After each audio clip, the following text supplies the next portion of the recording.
In the vast expanse of the Australian economic landscape, a subtle yet significant shift is taking place. Like a gentle breeze that barely rustles the leaves but portends a coming storm, the latest retail sales figures from Down Under are whispering a story of caution, resilience, and the delicate balance between economic policy and everyday life. Picture, if you will, the bustling streets of Sydney or Melbourne, where just a few months ago, shoppers eagerly participated in mid-year sales, their arms laden with bags from department stores and boutiques. Now, as we enter the Australian spring, those same streets tell a different tale. The Australian Bureau of Statistics has revealed that retail sales in July remained unchanged, defying economists' expectations of a modest 0.3% gain. This pause in growth, after 3 consecutive months of expansion, is more than just a number on a spreadsheet. It's a reflection of the complex interplay between monetary policy, consumer behavior, and the broader economic narrative of a nation. The Reserve Bank of Australia, that august institution tasked with steering the economic ship through choppy waters, has held interest rates at a 12-year high of 4.35% for 9 long months. This prolonged period of tight monetary policy is akin to a stern parent, firmly guiding their child away from the temptations of excessive spending. The goal? To rein in the inflationary beast that has been prowling through economies worldwide. But as with any parental guidance, the effects are not always immediately apparent or straightforward. The RBA's actions have created a fascinating paradox in the Australian retail sector. On one hand, we see a clear slowdown in discretionary spending, with clothing, footwear, and personal accessory retailing leading the decline at 0.5%. Department stores, once the grand dames of the retail world, have also felt the pinch with a 0.4% drop. Even the beloved Australian pastime of dining out has not been spared, as cafes, restaurants, and takeaways report a dip in sales. Yet, amidst this tableau of caution, there are intriguing pockets of resilience. Food retailing, that most essential of consumer activities, bucked the trend with a modest 0.2% increase. This uptick in grocery sales paints a picture of Australian households hunkering down, choosing to cook at home rather than dine out, in a classic display of economic prudence. But perhaps the most compelling story within this retail saga is the tale of 2 Australias. While much of the country tightens its belt, Western Australia stands as a beacon of economic vigor, reporting retail growth for the 7th consecutive month. This stark contrast highlights the dual nature of the Australian economy, one part tied to the global ebb and flow of consumer sentiment, the other buoyed by the seemingly insatiable global appetite for resources. Western Australia's resilience is a testament to the enduring power of the nation's resource economy. As the center of Australia's mining industry, WA has reaped the benefits of high commodity prices, creating a microeconomic climate that seems almost impervious to the headwinds facing the rest of the country. It's as if the state is dancing to a different economic tune, one played by the rhythmic hum of mining equipment and the clink of precious metals. This dichotomy raises profound questions about the nature of Australia's economic future. Can the resource-rich regions continue to prop up the national economy? Or will the cautious consumer sentiment eventually seep into even these bastions of growth? As we ponder these questions, the eyes of economists and policymakers alike turn to the Reserve Bank of Australia's upcoming meeting on September 23rd to 24th. The consensus among experts is that the RBA will maintain its steady course, keeping interest rates unchanged. This prediction is not merely a shot in the dark, but a calculated assessment based on the complex tapestry of economic indicators. Yet, in the world of finance and economics, certainty is a rare commodity. The money markets, those restless arenas of speculation and foresight, are pricing in a 70% chance of a rate cut by December. This is down from previous expectations, reflecting the stubborn persistence of inflation and the RBA's recent hawkish rhetoric.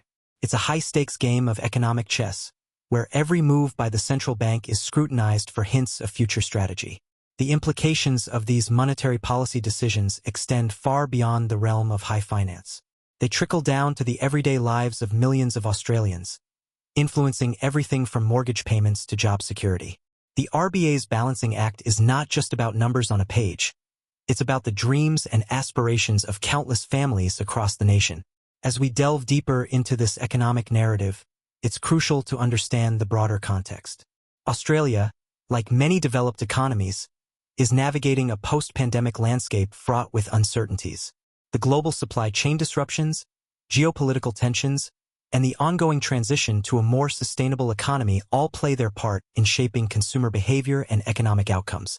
The retail sector, in particular, serves as a barometer for these broader trends.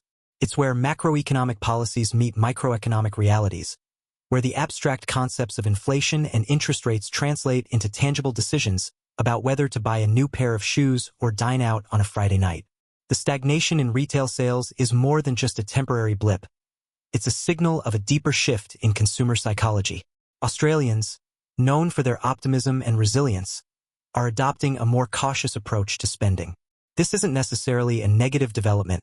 It could be seen as a mature response to economic uncertainty, a collective tightening of the belt that may well position the country for more sustainable growth in the future. However, this caution also presents challenges.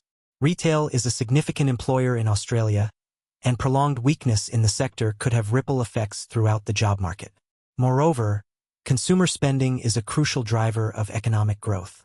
If Australians continue to keep their wallets closed, it could potentially lead to a self-fulfilling prophecy of economic slowdown. The situation calls for a delicate balance between encouraging responsible financial behavior and maintaining the economic vitality that underpins Australia's high standard of living. It's a challenge that will require innovative thinking from policymakers, business leaders, and consumers alike. As we look to the future, several key questions emerge. How long can the RBA maintain its high interest rate stance without risking a more severe economic downturn? Will the resilience of Western Australia's resource-driven economy be enough to offset weakness in other sectors and regions? How will changing consumer behaviors, particularly the shift towards online shopping and experiences over material goods, reshape the retail landscape in the long term? What role will technological innovation and the growing emphasis on sustainability play in driving future retail trends? How can Australia balance the need for economic growth with the equally pressing need for environmental sustainability and social equity? These are not easy questions to answer, but they are essential ones to consider as we navigate the complex economic terrain ahead. In conclusion, the July retail sales figures are more than just a snapshot of a month's economic activity. They are a window into the soul of the Australian economy, revealing a nation at a crossroads. On one side, we see caution and restraint, a populace mindful of the economic headwinds and responsive to the RBA's monetary guidance. On the other, we witness resilience and adaptability, particularly in resource-rich regions that continue to thrive despite broader challenges. The coming months will be crucial in determining which of these forces will prevail. Will Australia's legendary economic resilience shine through once again? Or are we witnessing the early stages of a more prolonged period of consumer caution? As David Brooks, I've always believed that economic trends are not just about numbers, but about the stories they tell and the lives they affect. The Australian retail slowdown is one such story, a tale of a nation balancing on the knife edge between caution and confidence, between the old economic order and an uncertain new one. In the end, it will be the collective decisions of millions of Australians to spend or save, to invest or withdraw, that will write the next chapter of this economic narrative.